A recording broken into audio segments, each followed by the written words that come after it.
2. Shohei Ohtani dazzled again last night. Angel Star was 3 for 3 at the plate, 2 homers and a walk. He now has a MLB leading 28 home runs on the season. On the mound, he struck out 10 in 6 1/3 innings, only allowed 4 hits, 1 earned run.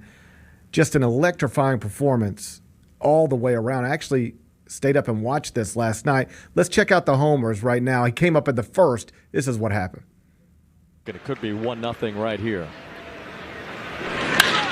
See what I mean? Jeez, come on, man. That is high, that is deep, that is gone. That is number 27 for Shohei Ohtani. Spectacular indeed.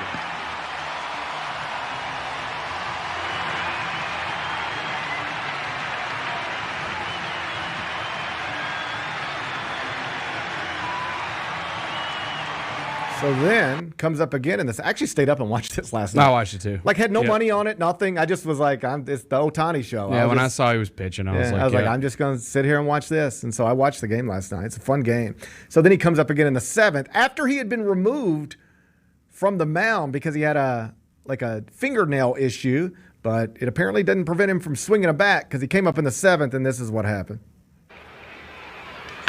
Ohtani hits one in the air, left center field, hit well. Robert is back, so is Benintendi. It's gone!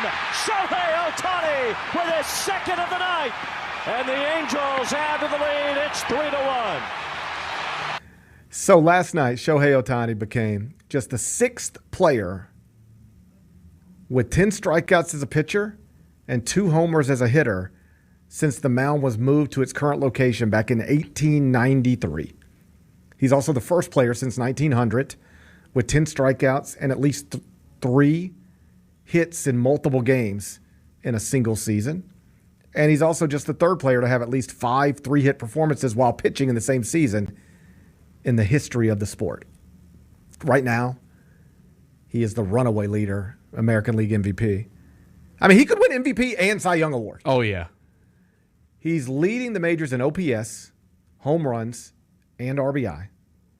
As a pitcher, he's 3rd in strikeouts, 15th in ERA, and opponents are only hitting 180 against him. That's the lowest batting average allowed among all pitchers in the sport. He now has 13 home runs in the month of June. If he hits one more, and the Angels have 3 more games scheduled for this month, if he hits one more this month, Shohei Ohtani will become the first player in Major League Baseball history to ever hit at least 14 homers in 1 month while also starting at least 1 game on the mound. He's already done 13 homers in a month twice. First in June 2021, then in June 2023. The only other player to ever have at least 13 homers in a month while also starting at least 1 game as a pitcher, Babe Ruth did it in June 1921. Unbelievable stuff. People have started. Number 3. My bad. You just wanted to Calm down. think about his greatness for a second. People have started to Long pause. estimate. I could tell you why the pause was. People have started to estimate what his contract might look like because he's a free agent, unrestricted, this next offseason. And do you know what the one agent is on the record saying he thinks Shohei Ohtani will get? 12 years, $600 million. Jeez. 12 years, $600 million, $50 million a year. Which I think is a bargain. I don't know that I'd feel great about the 12 years because he's already 28. That takes him to year 40, his age 40 season. I don't know that I love that. But the top pitch, but $50 million a year does not bother me at all. Think about this. The top pitching salary right now on an annual average basis, Justin Verlander and Max Scherzer are both at $43 million. That's no pitcher makes more money, has ever made more money than that in one season. $43 million. That's what the top pitching contract is right now per season. $43 million.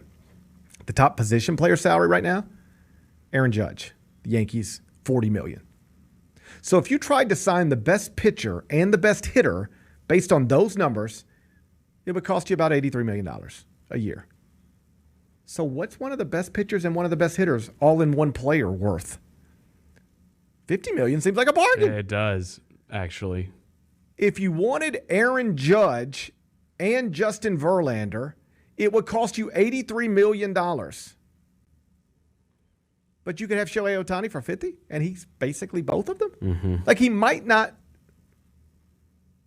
be a top 5 pitcher in the world, but he's, I think, probably top 10. And you can argue he's top 5.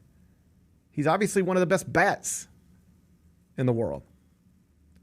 So the Aaron Judge bat and the Justin Verlander arm cost you $83 million a year. What if I can give you something close to both of them for $50 million a year? Why wouldn't you do that? Sounds good to me. I don't love 12 years, but if somebody said, we'll do 10 years, $500 million, I'd sign that in a second. Yeah. If I were the franchise, Ohtani might be able to get more. I would feel very, let's just speak from a Mets perspective, because they are apparently going to be one of the pursuers because they have a super wealthy owner. If the Mets put 10 years, $500 million down, I'd be thrilled. But it might actually have to go to 12 years, 600, which, I don't care. It's not my money. Right. I get to watch Shohei Ohtani pitch every 5 days and hit every night for the next decade. I'll take it. He's unbelievable. Absolutely unbelievable. And the Angels, by the way, are in the wild card race right now. If the playoffs started today, they'd be in it. So he's got a chance to actually be a part of this postseason. And then after it, no matter what happens, he's going to sign the richest contract in baseball history. Right now, it's Mike Trout's contract, his teammate. It was initially 12 years, $426.5 million. Ohtani's next contract should top that by, I would assume, if the numbers people are throwing out are correct, it might end up topping it by more than $150 million. And it appears he's going to be the second straight AL MVP to enter free agency. Last year, Aaron Judge did it, got paid. This year, Shohei Ohtani's going to do it.